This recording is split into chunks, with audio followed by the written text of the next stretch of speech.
AK Singh साहब से करना चाहता हूं, जो दक्षिणी कमान के भारतीय सेना के प्रमुख आर्मी कमांडर रह चुके हैं। AK सिंह साहब, बहुत शुक्रिया और बहुत धन्यवाद, आपने हमारे लिए समय निकाला। सर, मैं जानना चाहता हूं कि ऑपरेशन सिंदूर जो अब खत्म हो चुका है, जिसका समापन हो चुका है, हमने इससे क्या हासिल किया और भारतीय सेनाओं ने अपनी क्षमता का मुजाहिरा किस प्रकार से किया? ब्रजेश जी, सबसे पहले आपको और आपके दर्शकों को मेरा नमस्कार। देखिए, शुरुआत करते हैं कि भारत का ऑपरेशन सिंदूर में पॉलिटिकल एम और मिलिट्री स्ट्रैटेजी क्या थी। ये पहली बार मैंने अपनी सर्विस के 40 साल में देखा है और 71 की लड़ाई के बाद पहली बार देखा है कि पॉलिटिकल और मिलिट्री में एक बहुत अच्छा समन्वय था। There was a great harmony between the two. Political um हमारे 3 थे मेरी नज़र में। पहला पॉलिटिकल एम कि अगर पाकिस्तान से आए हुए टेररिस्ट यहाँ पर दहशत फैलाते हैं, जैसे पहलगाम में किया, तो उनको उसकी प्राइस देनी पड़ेगी। खाली उनको नहीं, उनके जो मालिक हैं, उनके जो सपोर्टर्स हैं और पाकिस्तान की सेनाओं को भी उसकी प्राइस देनी पड़ेगी। दूसरा मैसेज था कि आप कहीं नहीं छुप सकते, आप पाकिस्तान के अंदर कहीं भी नहीं छुप सकते। अगर आप दहशत करेंगे तो हम आपको ढूंढ के मारेंगे। और आप देखिए, पहले जो 9 टारगेट हमने चुने, उसमें वो बहुत अहम टारगेट थे जो पाकिस्तान पंजाब के अंदर है, उनके हेडक्वार्टर के पास में, उनके बड़े बड़े एयरबेस, और ख़ास तौर से जो टेररिस्ट ऑर्गेनाइजेशंस हैं उनके जो हेडक्वार्टर है, मुरिद के, रहीम यार खान, ये सब हमने भावलपुर, इन पे अटैक किया।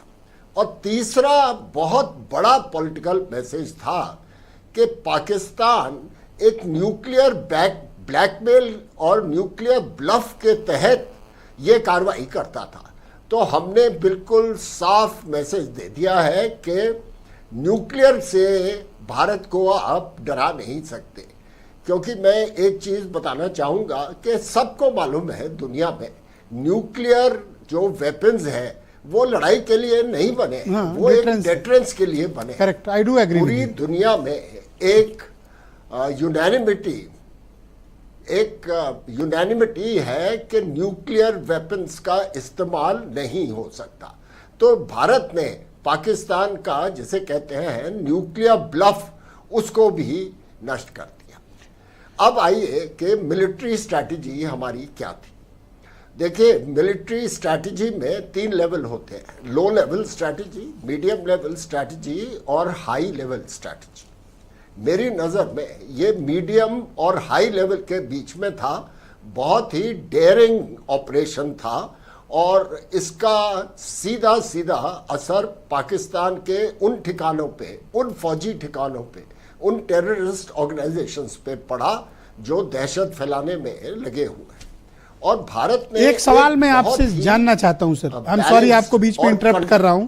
मैं ये जानना चाहता हूं कि पाकिस्तान के 8 एयरबेस, उनके राडार और उनके मिलिट्री इस्टेब्लिशमेंट को एक दिन में 90 मिनट के भीतर इन टारगेट्स को अचीव कर लेना, न्यूट्रली मैं आपसे पूछूं, कितना कॉम्प्लिकेटेड, कितना डेयरिंग और इतने सटीकता से कैसे पॉसिबल हो पाया कि पाकिस्तान के आपने 8 एयरबेस पर एक साथ अटैक किया और 90 मिनट में सफलता हासिल कर ली।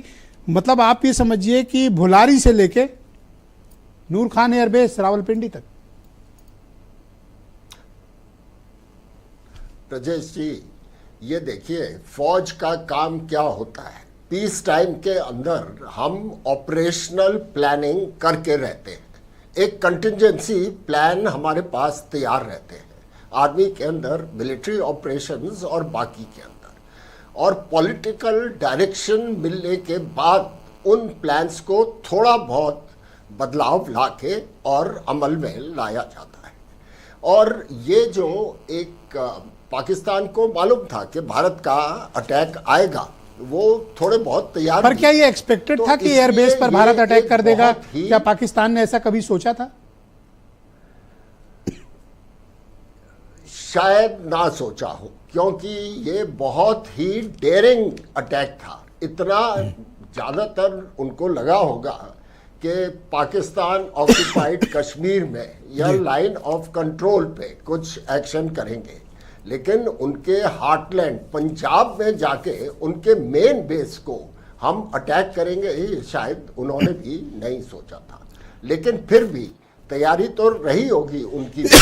और इसलिए मैं कहता हूँ कि इस ऑपरेशन की सबसे बड़ी सफलता है कि इसके बावजूद हमने एक बहुत ही टेक्नोलॉजिकली कॉम्प्लेक्स ऑपरेशन को अंजाम दिया और सर, सफलता से। इस राउंड का मैं आपसे लास्ट एक क्वेश्चन चाहता हूं, क्योंकि 1-on-1 आपसे बात कर रहा हूं। हमने मिलिट्री अचीवमेंट्स हासिल कर लिए, पॉलिटिकल अचीवमेंट्स को लेकर मैं कुछ चर्चा नहीं करना चाहता आपसे। हमने मिलिट्रीली क्या सैन्य रूप से उस बढ़त को हासिल किया और अपने टारगेट्स अचीव किए 100 आउट ऑफ 100। ब्रजेश जी, जो मिलिट्री ऑब्जेक्टिव थे हमारे, उनको हमने मेरे ख्याल में पहली रात में ही नष्ट करके अचीव कर लिया। लेकिन एक बात मैं कहना चाहूँगा, ये जो आतंकवाद का और पाकिस्तान का मुद्दा है, ये एक बार में ख़त्म होने नहीं वाला। 30 साल से चल रहा है और इसके लिए भारत की एक लॉन्ग टर्म स्ट्रैटेजी है कि उनको हर तरह से इसका हानि पहुंचानी पड़ेगी ताकि उनकी ना prime minister made it sir clear. Operation से प्राइम मिनिस्टर ने क्लैरिटी दे दी कि operation Sindoor will be continue and it will be new normal.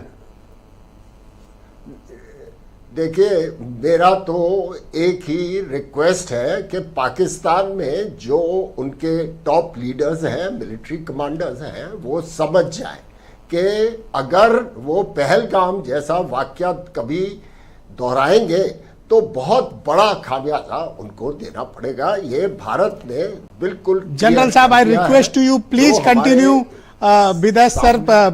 हम इस डिबेट को थोड़ा सा एक आगे ले चलना चाहते हैं। I personally request to you sir, please continue. मैं आपसे 1-on-1 ही बात करूंगा। हाँ ब्रजेश जी, बस हाँ, नहीं, मेरे को कहीं जाना था तो सर, 2 चीज अगर आप मेरे please sir, please go ahead sir, कहना चाहूंगा। Please go ahead sir. पहली बात जो आज प्रधानमंत्री ने कहा है कि अगर ये दोबारा दोहराया गया तो उसका पाकिस्तान को बहुत बड़ा नुकसान होगा। और मुझे उम्मीद है कि उनकी ये बात प्रधानमंत्री की उनके समझ में आ गई होगी। दूसरी बात, मैं 2 चीज़ बताना चाहूँगा कि युद्ध जो होता है या कॉन्फ्लिक्ट होती है ब्रजेश जी, ये मिलिट्रीज के बीच में नहीं होती, ये तो देश का है। War is a national effort. और भारत में हमने देखा हमारी सबसे बड़ी स्ट्रेंथ थी कि पूरा देश भारतीय फौज के पीछे खड़ा था। पाकिस्तान में नहीं है ये बात। दूसरी एक आखिरी बात कहना चाहता हूँ मैं कि ये कोई टीवी गेम नहीं है। लड़ाई एक बहुत ही सीरियस मामला है और इसके अंदर पाकिस्तान को तो हम बहुत नुकसान पहुंचाएंगे, लेकिन हमारी तरफ भी कैजुअल्टीज हो सकती हैं और उसके लिए हमको हमेशा तैयार रहना पड़ेगा।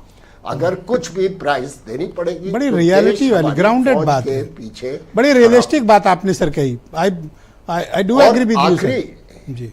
और आखिरी बात विजेश जी, इस ज़्यादा आप चर्चा नहीं करते हैं, मैं किसी चैनल पे नहीं जाता, खाली आपके चैनल पे आता हूँ क्योंकि मुझे लगता है कि आप एक सीरियसनेस से इस इशू को डिस्कस करते हैं। Correct sir. और आप देखिए हमारे मीडिया को काफ़ी समझदार होना पड़ेगा। ये कोई एक सर, मैं ओपनली इस बात को कहता हूँ कि भारतीय मीडिया ने बहुत ही अपरिपक्व, अगंभीर तरीके से इस पूरे मामले को हैंडल किया और मेजॉरिटी में मीडिया को क्रिटिसाइज करता हूं कि इस वॉर में उनका रोल गंभीर नहीं था, अपरिपक्व था। मैं इस बात को सहमत हूं सर। मैं अपने बाकी दोस्तों की गारंटी नहीं ले सकता, बट मैं अपनी गारंटी लेने को आपसे तत्पर हूं। आपको बधाई कि आप इसको उस सीरियसनेस से लेते हैं जिस सीरियसनेस से इसको देखना चाहिए। जय हिंद। बहुत शुक्रिया sir. Salute to you sir, बहुत धन्यवाद, बहुत शुक्रिया हमारे साथ जुड़ने के लिए और हमारे दर्शकों को इन डेप्थ इंफॉर्मेशन